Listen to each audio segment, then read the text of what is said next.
Ionic size in JEE and PYQs are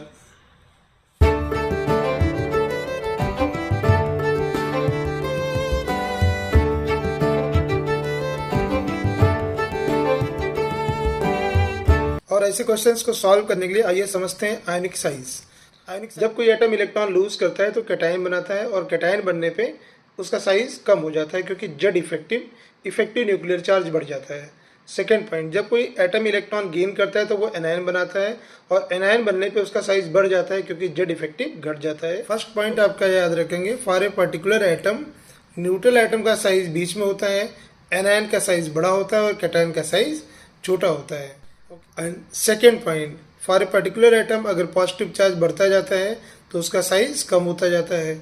third point, for a particular atom अगर negative charge बढ़ता जाता है तो उसका साइज बढ़ता जाता है। Fourth and most important point, ionic size of iso electronic species. तो आइसो इलेक्ट्रॉनिक वो स्पेसीज होते हैं जिनमें इलेक्ट्रॉन्स की संख्या सेम होती है।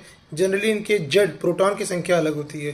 तो इनमें साइज कैसे देखते हैं, नंबर ऑफ इलेक्ट्रॉन बराबर हैं तो जिसके न्यूक्लियस में ज़्यादा प्रोटॉन होगा वो उन इलेक्ट्रॉन्स को ज़्यादा स्ट्रांगली अपनी तरफ खींचेगा और साइज कम हो जाएगा।